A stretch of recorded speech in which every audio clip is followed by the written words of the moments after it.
No one expected this. Shawn Pomrenke didn't just hit a lucky streak in the Bering Sea. He ripped open something that looked deliberately hidden for centuries.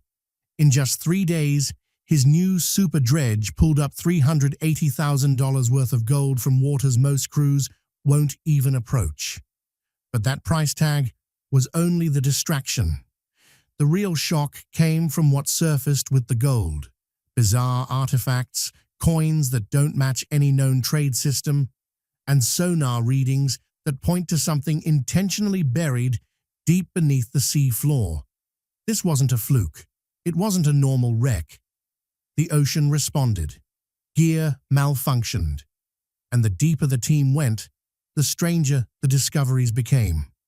What Shah uncovered could rewrite everything we thought we knew about the Bering Sea, and why certain waters were never meant to be disturbed.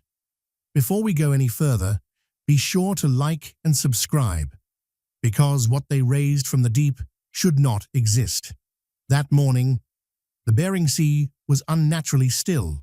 No whitecaps, no sharp winds slicing across the deck. Just a smooth, slate-colored sheet stretching toward the edge of the horizon near Nome, Alaska. For the dredge crew, calm water usually meant trouble. The suction arm lowered the way it always did. Routine drop, routine readings. The crew worked out of habit, eyes drifting between screens and gauges, waiting for the familiar rumble of sand and gravel traveling through the system. Then the arms snapped hard. Not a vibration, not resistance, a violent jolt that whipped everyone's attention toward the controls. The dredge groaned like metal on the verge of tearing. Pressure levels spiked. Warning lights flashed. "That's not bottom drag," someone said, voice tight. "Something's pulling back." The steel cable shook visibly, clattering against its railing. More alarms, more shouting. "It's dragging us down." For a heartbeat, the entire crew froze. The sea above looked calm, but something beneath had latched onto their dredge with unnatural force. Shah leaned in, eyes tracking pressure lines that were surging far beyond safe limits. He didn't yell, he didn't flinch, not heavy like dense gravel, heavy like the seafloor itself was holding on. Engines powered down. The arms stopped dropping, but the tension didn't release. Whatever had attached itself wasn't being lifted. It was gripping. And as they prepared to reel it up, one thing became certain. This wasn't only about gold anymore. Months earlier, Shah had made a choice most people called reckless. He named it Leviathan. Long before the alarms and shaking cables, Shah had poured everything he owned into designing a dredge unlike anything ever built for the Bering Sea. Size wasn't the objective. Precision was. Leviathan could dig deep into hardened layers. It had reinforced claws, overpowered suction lines, and sonar tech built to detect anomalies rather than just gold streaks. Where other dredges skimmed the surface, Leviathan dug into the unknown. "It's not just a dredge," Shah said on launch day. "It's a detector, a weapon." More than $1.2 million invested, zero backup plan.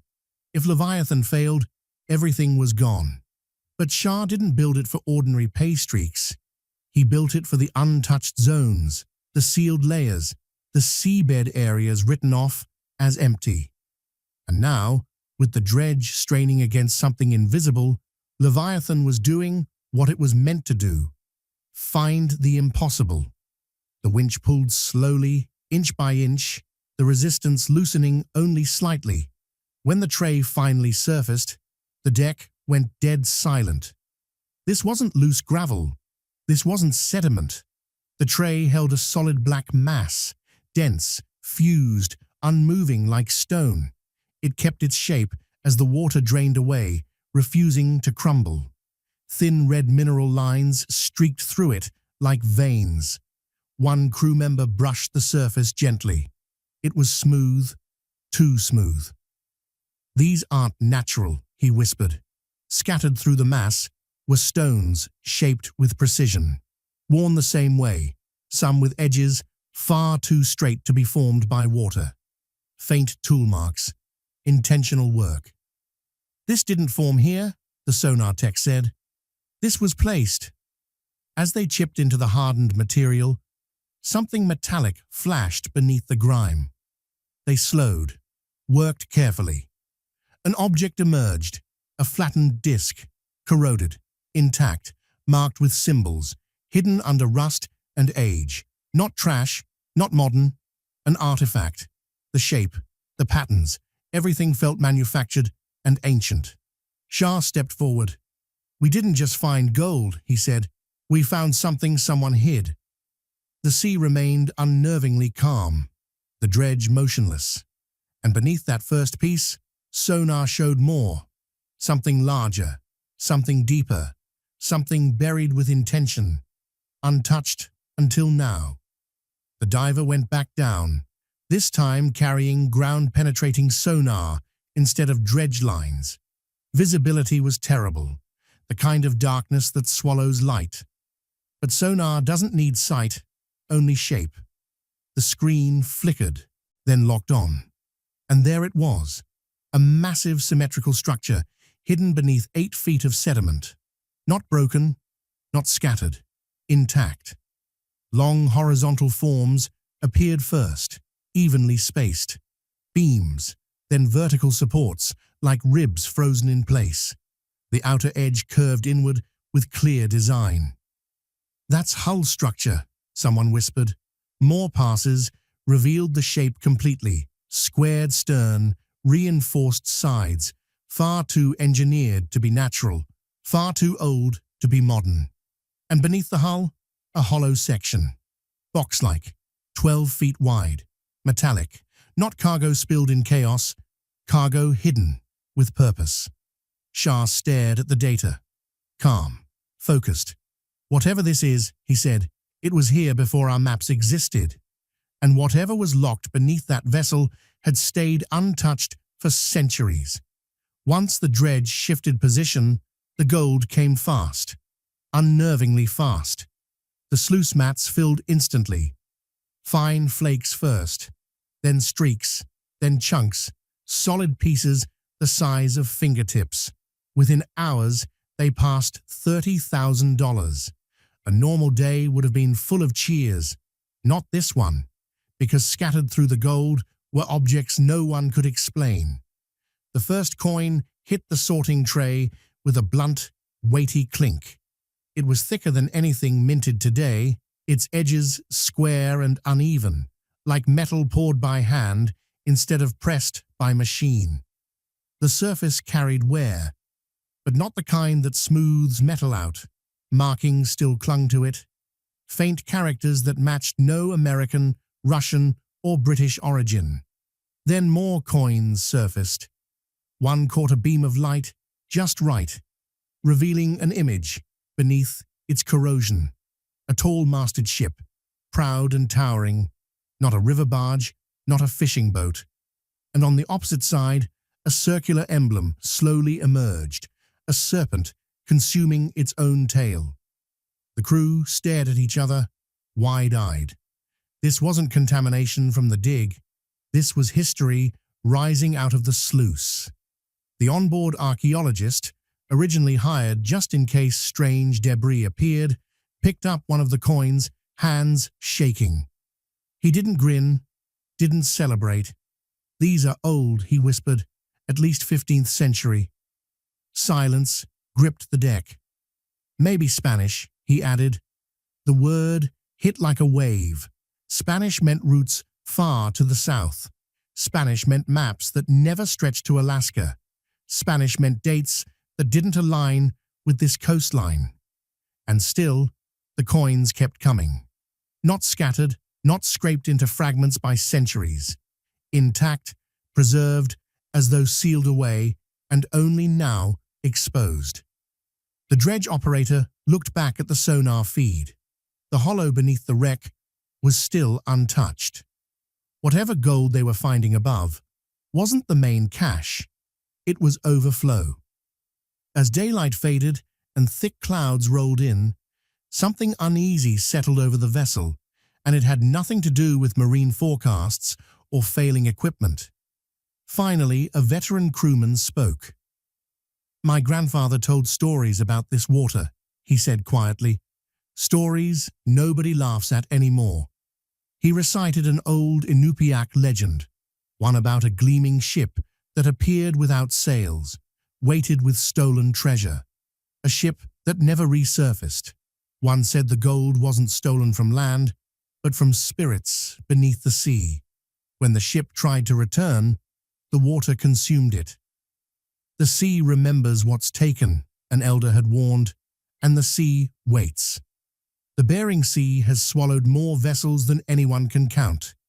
Dredges lost in calm seas, boats claimed without warning, machinery ruined under mysterious conditions. Official reports call it weather, human error, misfortune. Old sailors call it something else entirely.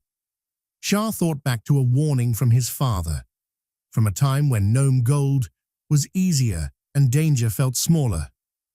"Some gold isn't meant to be found," his father had said, "and the treasure that stays hidden longest usually stays hidden for a reason." As if answering the thought, the sonar screen flickered, then distorted. Depth readings jumped. The crisp outline of the ship warped sideways. "Sonar's glitching," the tech muttered. "I'm losing the cavity." Hydraulic systems hissed unevenly.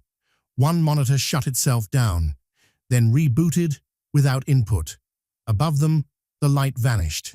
Too fast. Clouds thickened and dropped low, swallowing the horizon in minutes.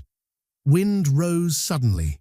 Not a storm yet, but the prelude to one. The dredge groaned as tension returned to the cables, though nothing mechanical had changed, except something had. Whatever had slept beneath that ancient hull for centuries was not untouched anymore. And with every scoop of seabed, it felt as if the ocean itself was pressing back. The first hint wasn't dramatic, it was wrong. A pressure sensor, meant to be sealed tight, was discovered hanging loose inside its case. Not ripped, not cracked, not damaged, unplugged, neat. Minutes later, another problem surfaced. The backup fuel supply was tainted. Salt water in the reserve tank, enough to kill the engines if ever needed. That doesn't happen by accident. Mechanical failures leave scars. Corrosion leaves residue. Weather leaves dents and tears. This was too clean, too intentional. The deck fell silent as reality settled in. People stopped working. Everyone replayed the past day in their heads. Who touched what? Who was alone? Who had motive? Then someone said it. Shah's longtime rival. A competing dredge crew spotted less than a mile away that morning, hovering where they didn't belong. Close enough to watch. Close enough to interfere. "They've been shadowing us since the first weigh-in," a deckhand snapped. "They know we hit something," another growled. Soon, accusations were flying, heated, scattered, directionless. No one blaming directly, but everyone feeling accused. No one sleeping, everyone on edge. "This gold's twisting people," one crewman muttered, rubbing his temples. "I've never seen tempers flip like this." The words stung because they were true. It wasn't only the equipment behaving strangely. Electrical faults kept popping up, not in the same system twice. Calibration drifted without reason. Compasses wobbled during perfectly calm seas. None of it added up. Then someone voiced the thought nobody wanted. What if no one messed with anything at all? Silence. The idea sounded absurd, irrational, but the ocean had already proved logic meant nothing out here, and beneath them lay a ship from the wrong century, filled with artifacts sealed like a warning. If the gold was cursed, as legends claimed, it wouldn't need human hands, it would simply need time. Yet the gold kept pouring in, steady, unrelenting. By the end of 72 hours, the final count stunned everyone. $382,000 in raw gold. And that didn't include the unweighed objects, the coins, the artifacts, the items marked for immediate isolation. Because alongside the gold, other things surfaced. Bones, human remains, not shattered like typical shipwreck debris, whole, preserved, arm bones, ribs, part of a skull with teeth still intact. Then came weapons, rusted hilts sized for hands, not machines. Short blades fused to old scabbards, a bent spear tip scarred as if it had struck bone or wood. Carved ivory pieces followed, small, intricate repeating symbols, the same ones etched into the coins. This was no longer a wreck site, it was a burial site. A historian flown in overnight studied the collection under harsh deck lights. "This isn't a merchant vessel," he said, "and it isn't a fishing boat." He pointed out the order, the layout, the absence of scattered cargo. "This was sealed," he continued, "and what you're recovering, these were placed intentionally, offerings or protections." Another expert examined the coins closely, comparing them to archived references. "Some of these may predate known European contact," she whispered. "If confirmed, this would rewrite accepted timelines." Confirmed was suddenly the most dangerous word on deck. Museums began reaching out before the third day ended. Not to buy, to claim. Some pieces were labeled culturally sensitive on site. Value became complicated, legal, unstable, and Sonar kept revealing more. Layers beneath the hull, side chambers branching outward, like ribs swallowed by sand. This ship wasn't merely sunk, it was anchored into the earth. Then came the discovery that changed everything. A decaying timber collapsed while being lifted. When it hit the deck, it split open, revealing a package sealed in oil-dark leather. Inside was a folded scrap no larger than a palm. At first glance, junk, just another piece of the wreck. But someone noticed the ink. Preserved, not washed away. The leather had protected it completely. They unfolded it gently. Inside was a hand-drawn coastline, jagged, wrong, unfamiliar. No modern mapping style. No compass design matching any known standard. And the writing, not English, not Spanish, something else entirely. Linguists were brought in by video link, analyzing high-resolution scans while the crew stood around the monitor. Their findings didn't line up with anything familiar. A hybrid language, one expert said, Latin framework, but with characters that resemble Phoenician script. Phoenician, a word that didn't belong anywhere near the northern Pacific, let alone Alaska. The fragment contained bearings, depth marks, and something even more unsettling, coordinates. Not modern latitude and longitude, but relational waypoints tied to currents and coastlines. After hours of translation, one target emerged, 40 nautical miles west. Open water, no recorded shipwrecks, no geological markers. But the depth was unmistakable, far beyond the limits of their current sight, deeper than any dredge had ever survived in the Bering Sea. Shah studied the coordinates longer than anyone. "This isn't random," he said at last. "This isn't treasure scattered by chance." He tapped the map with a fingertip. "This is direction." No one spoke because everyone knew what lay in that direction. A trench the locals avoided. A blank patch on old navigation charts. A strip of sea linked to disappearances. Boats that vanished without distress calls. Crews never recovered. Heading there meant crossing the line where mechanical failure wasn't an inconvenience, but fatal. Yet if the ship beneath them was only Chapter 1, then whatever waited out west wasn't just older, it was larger. And the sea had already made something clear. It wouldn't give anything up gently. The weather turned before the shift even ended.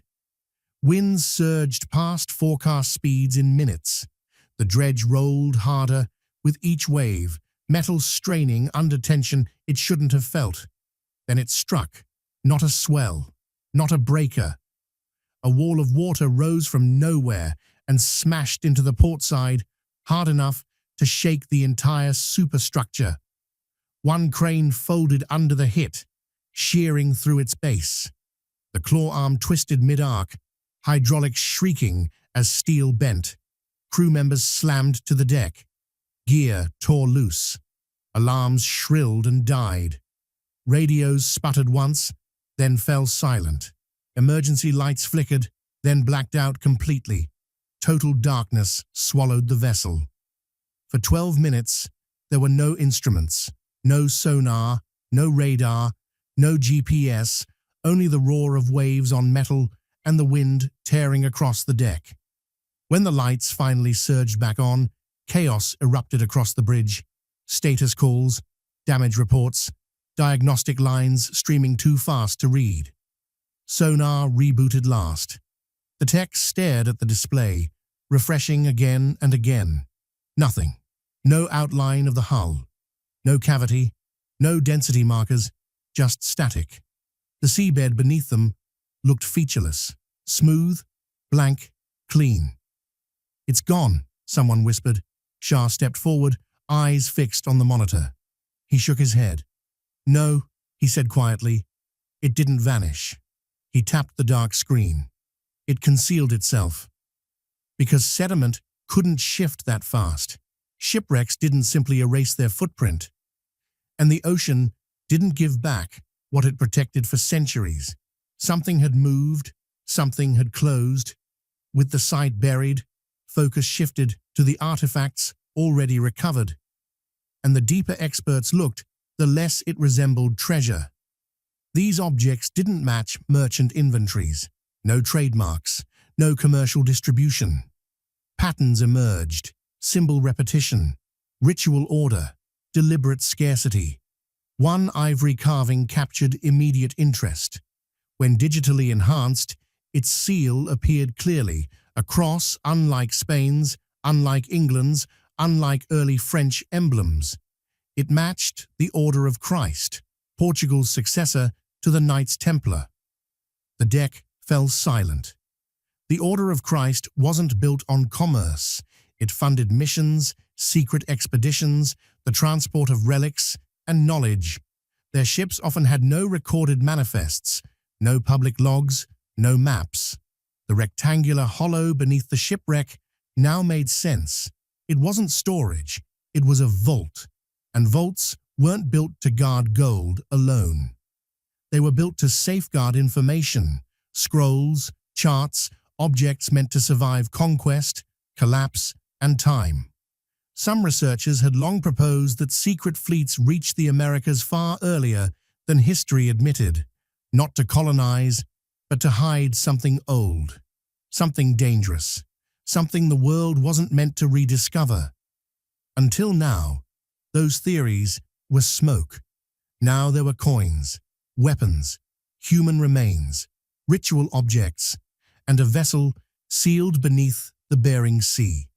A question settled heavily across the crew. What if the gold wasn't the prize?